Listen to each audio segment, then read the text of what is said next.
آج کل آپ دیکھیں گے کہ عمرے کی عبادت سے زیادہ توجہ کس چیز کے اوپر ہے؟ کون سی ایئر لائن سے آپ جا رہے ہیں؟ انڈیگو سے جا رہے ہیں؟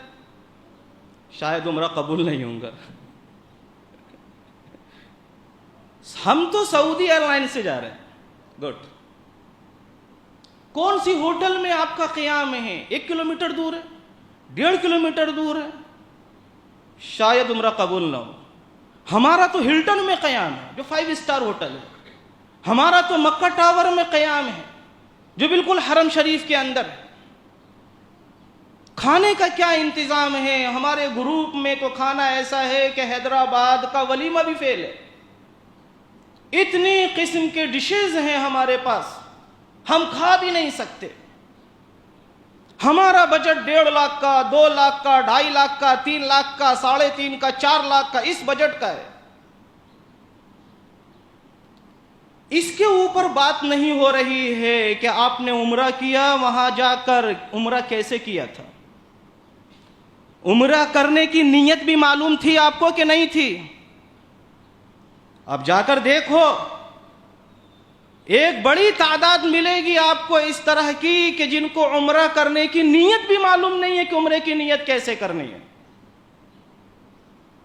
ان کو یہ نہیں معلوم کہ خانہ کعبہ جب نظر آئے گا تو ہمیں کیا دعا پڑھنی ہے، حجر اسود کے پاس جا کر ہمیں کس طرح ٹھہرنا ہے، ہاتھوں کی پوزیشن کیا ہونی چاہیے، زبان پر کون سی دعا ہونی چاہیے، رکن یمانی اور حجر اسود کے درمیان میں آئے تو وہاں ہمیں کون سی دعا پڑھنی ہے.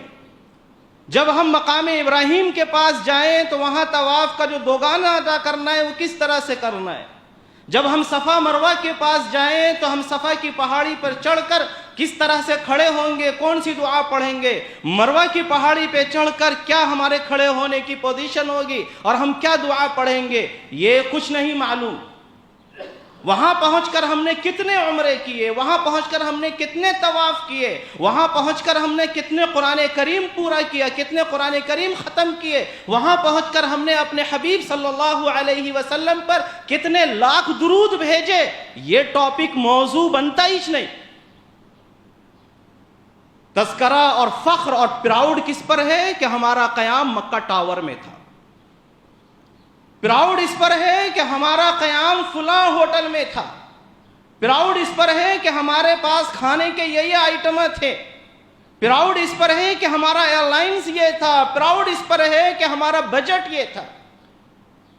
اور جس کا بجٹ اتنا نہ ہو اس کو پھر نیچی نگاہ سے دیکھنا کہ آپ جو ہے ہماری طرح کا عمرہ نہیں کر سکے. ان چیزوں کی بیس پر اللہ کے یہاں عمرہ قبول نہیں ہوتا، یاد رکھیے. آپ کے 5 اسٹار کی بیس پر، اس رینک پر اللہ کے یہاں عمرہ قبول نہیں ہوتا. آپ کے ایئر لائنز کی بیس پر اللہ کے یہاں عمرہ قبول نہیں ہوتا. کیا آپ وہاں بھی کھانا کھانے کے لیے گئے؟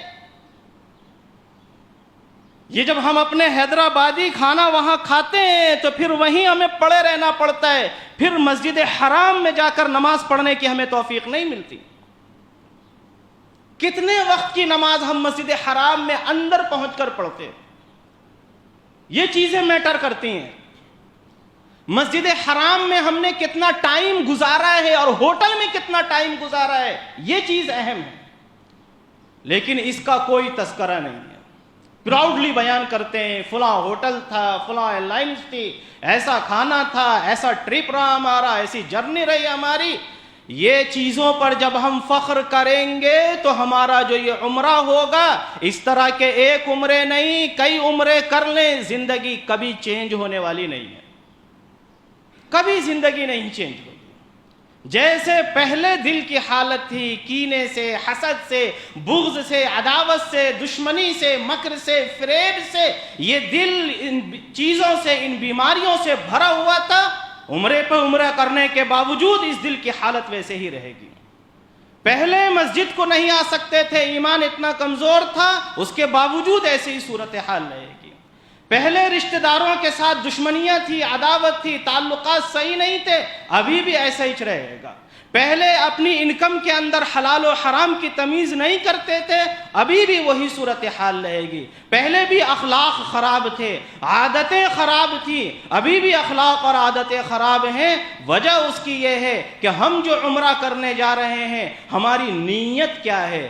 عمرہ کرنے کی نیت ہے، عبادت کرنے کی نیت ہے، اللہ کی بارگاہ میں جا کر رونے اور گڑگڑانے کی نیت ہے، یا ریاکاری کا ارادہ ہے، شہرت کا ارادہ ہے، نام و نمود کا ارادہ ہے، چار لوگوں میں ہمارا چرچا ہو، ہماری تشہیر ہو، یہ ہمارا مقصد ہے۔ جیسی نیت ہوگی اللہ کی طرف سے ویسے ہی فیصلے ہوں گے۔ بخاری کی سب سے پہلی روایت ہے انما الاعمال بالنیات، اعمال کا دار و مدار نیتوں کے اوپر ہے۔ کس قسم کی نیت کے ساتھ آپ نے کوئی عمل یا کوئی عبادت کی ہے، ویسے ہی اس کے ثمرات اور اس کے نتائج ظاہر ہوں گے۔